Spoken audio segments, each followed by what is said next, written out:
राजधानी पटना या कहिए बिहार के विकास की नई कहानी को लिखता अपना ये मरीन ड्राइव का फेज 2, जिसके फाइनल कॉरिडोर पर ये दीदारगंज का वो क्षेत्र है जहां पर ये अलाइनमेंट आकर के खत्म हो जाता है। ये देख लीजिए, NH 31 पर गाड़ियां जा रही है और यहीं पर ये कॉरिडोर खत्म होगा।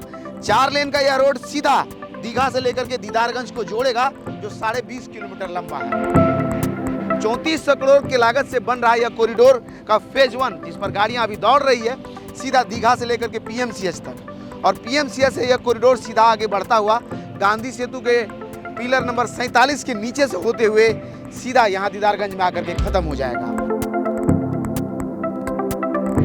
अपने आप में एक महत्वाकांक्षी प्रोजेक्ट जो दिसंबर 2023 तक यानी आने वाले साल के अंत तक यह बनकर के तैयार हो जाएगा। काम बड़ी तेजी में हो रहा है। यहाँ से देखिए, इसका अलाइनमेंट का 0 पॉइंट है ये, और यहाँ से एलिवेटेड पार्ट इसका शुरू हो जाएगा, जिसके लिए छतें बन रहा है। बीच में देखिए मीडियन है, लगभग जो 3-3.5 फीट का जो है बीच में डिवाइडर है। दोनों ही तरफ फुटपाथ है, उधर में भी देख रहे हैं लगभग 4 फीट का फुटपाथ है, और इसमें भी 4 फीट का फुटपाथ है। और बीच में जो है 2-2 लेन का रोड है। एक तरफ से गाड़ियाँ जाएंगी तो दूसरी तरफ से गाड़ियाँ आएंगी। सबसे बड़ी बात क्या है कि इस अलाइनमेंट का देखिए इधर में ब्लैक टॉप शुरू हो गया है। फाइनल स्ट्रक्चर कुछ इस तरह का दिखाई देगा और इतना ही चौड़ा यह रोड होगा। ये आपको देख करके पता चल रहा होगा यहाँ पर। तो समझ सकते हैं कि दीघा से लेकर के सीधा दीदारगंज, पटना के आउटर क्षेत्र से गंगा के किनारे माँ गंगा के धारा को बहते हुए देखते हुए, और साथ में पटना का खूबसूरत घाट, इसका समझ लीजिए व्यू मिलेगा जब इस अलाइनमेंट पर आप चलेंगे। और इसका कॉरिडोर देख लीजिए यहाँ पर कैसे गंगा किनारे होते हुए ये सी शेप में इसे लेकर के यहाँ आकर के ख़त्म हो जाता है।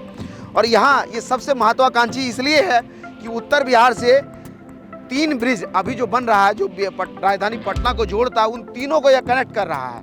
आने वाले समय में मुख्यमंत्री ने इसका विस्तार का योजना बनाया है, जो सीधा बख्तियारपुर से लेकर के शेरपुर दिघवारा ब्रिज तक को यह कनेक्ट करेगा। यानी पटना जिला में जो जितने ब्रिज बनते हैं उसमें सिर्फ मोकामा वाला ब्रिज को छोड़ करके बाकी सारे ब्रिजेस को यह कॉरिडोर कनेक्ट करेगा आने वाले समय में। लेकिन फिलहाल जो 3 ब्रिज गंगा पर अभी बन रहे या बने हुए हैं, उन सब को यह कनेक्ट करेगा। सबसे पहले देख लीजिए, दीघा में जो JP सेतु है उसको कनेक्ट कर रहा है। ये आगे आकर के इसका अलाइनमेंट गांधी सेतु से भी मिल रहा है। और यहाँ जहाँ हम खड़े हैं हमारे इस तरफ में, ये देख लीजिए, ये कच्ची दरगाह बिदुपुर 6 लेन गंगा ब्रिज है, जिसके अलाइनमेंट को सीधा सीधा यह कनेक्ट करेगा। यह रोड जहाँ खत्म होता है वहीं से उसका अप्रोच रोड शुरू हो जाता है।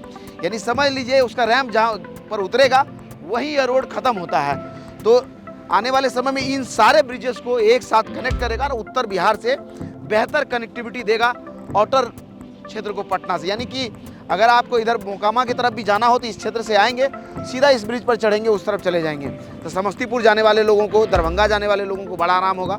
वहीं अगर छपरा सारण जा रहे हैं, आप इधर से आ रहे हैं, तो इस ब्रिज पर, इस कॉरिडोर पर चढ़ेंगे, सीधा दीघा उतर जाएंगे और दीघा ब्रिज से पार होकर के उस तरफ जाएंगे। उधर में भी हमने दिखाया कि कैसे वो ROB बन रहा है, उस ROB के जरिए आप हाजीपुर छपरा 4 लेन पर पहुंच जाएंगे और सीधा छपरा चले जाएंगे। तो इस तरह से ये कॉरिडोर अलग अलग रोड को कनेक्ट करेगा और आने वाले समय में पटना रिंग रोड से भी जुड़ जाएगा, क्योंकि ये जो अलाइनमेंट है कच्ची दरगाह बिदुपुर 6 लेन गंगा ब्रिज, ये सीधा रिंग रोड को भी जोड़ रहा है। और आमस से दरभंगा के बीच जो पहला बिहार का एक्सप्रेस वे बनेगा उसको भी यह जोड़ेगा।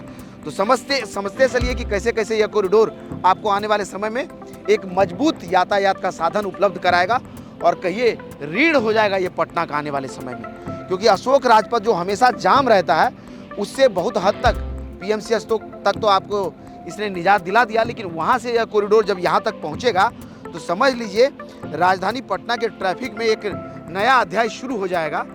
ये विश्वास के तौर पर हम कह सकते हैं। और हमने बताया ही कई बार आपको कि जब ये कॉरिडोर बन रहा था तो उसके वीडियो के साथ हम पहला वीडियो बनाए थे तो लोग कह रहे थे कि बिहार सरकार 3400 करोड़ रुपया गंगा में बहा रही है, इसका कोई उपयोग नहीं होने वाला है। लेकिन आज जब मरीन ड्राइव बनकर के तैयार हुआ है तो आप उसका जो स्वरूप आज देख लीजिए, लोग उसको कितना पसंद कर रहे हैं और कैसे इस पर ट्रैफिक जब शिफ्ट हुआ है पटना का, तो खासकर अशोक राजपथ को कितना आराम हुआ है। वैसे मरीज जो उत्तर बिहार से PMCH आ रहा हो या फिर पश्चिम बिहार से PMCH आ रहा हो, उसको कितना आराम हुआ, कितना सुकून हुआ होगा वैसे एम्बुलेंस को आने में। ये आप समझ लीजिए कि सीधा दीघा से लेकर के 10 मिनट में PMCH पेशेंट पहुंच जाएगा। जो अशोक राजपथ पर जाम में फंसता था उससे बच जाएगा। और जब यह कॉरिडोर भी जुड़ेगा तो इधर से भी जो भी लोग जा रहे हैं उसके लिए बड़ा आसान होगा। इंटरचेंज 3-4 जगह पे कर पाएंगे। हमने बताया कि JP सेतु के पास इंटरचेंज होगा, फिर आइए तो पीएम ये गांधी सेतु के पास इंटरचेंज होगा, और यहाँ कच्ची दरगाह बिदुपुर ब्रिज के पास उत्तर बिहार जाने के लिए। तो इन तीनों जगह पर कनेक्टिविटी आपको देगा, और पटना ही नहीं पूरे बिहार के विकास की एक नई कहानी को लिखेगा यह ब्रिज। एक बार फिर से हम आपको बता दें कैसे इसका काम हो रहा है। ये NH 31 है, जहाँ पर देखिए गाड़ियाँ चल रही है सामने से, और वहाँ से ये ब्लैक टॉप वाला रोड देख रहे हैं जो यहाँ पर आकर के इस एलाइनमेंट के एलिवेटेड पार्ट पर यह आ जाता है, और ये एलिवेटेड पार्ट सीधा यहाँ से सभ्यता द्वार पर जाकर के खत्म होता है। 20.5 किलोमीटर लंबा यह प्रोजेक्ट है जो 3400 करोड़ की लागत से बन रहा है, और इसमें लगभग जो है 13 किलोमीटर का जो पार्ट है वो एलिवेटेड है, यानी मैक्सिमम जो एरिया है वो एलिवेटेड है। वो गंगा के बहती धारा के बीच में कहीं कहीं गंगा नदी का पानी के बीच से होकर के आप यात्रा करेंगे, जैसे यहाँ पर देख लीजिए। तो इसका मैक्सिमम पार्ट एलिवेटेड है लगभग 13.5 किलोमीटर का, जिसका अलाइनमेंट यहाँ से शुरू होता है और सभ्यता द्वार पर जाकर के ख़त्म होता है। वहाँ के बाद वो ज़मीन पर होते हुए दीघा घाट तक जाएगा, और आने वाले समय में इसका विस्तार का भी योजना सुना हमने कि 47 किलोमीटर तक ये फैलेगा, यानी और 27 किलोमीटर इसका विस्तार होगा, और सीधा बख्तियारपुर से लेकर के शेरपुर दिघवारा ब्रिज तक आपकी यात्रा ये करवाएगा।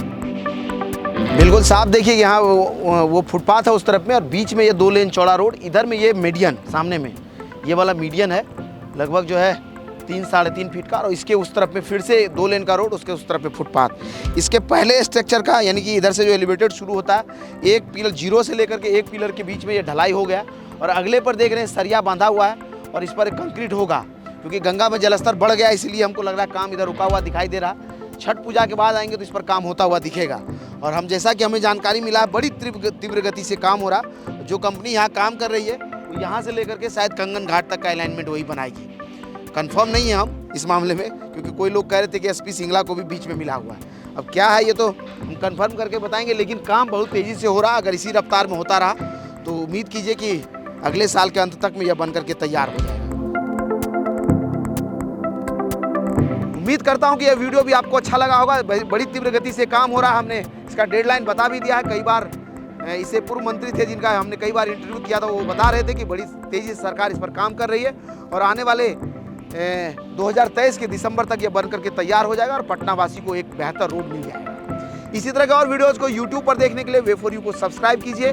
अगर आप हमें फेसबुक पर देख रहे हैं तो हमारे पेज को लाइक कीजिए। इंस्टाग्राम और ट्विटर पर भी हम मिल जाते हैं, आप चाहें तो वहाँ हमारे साथ जुड़ सकते हैं। धन्यवाद।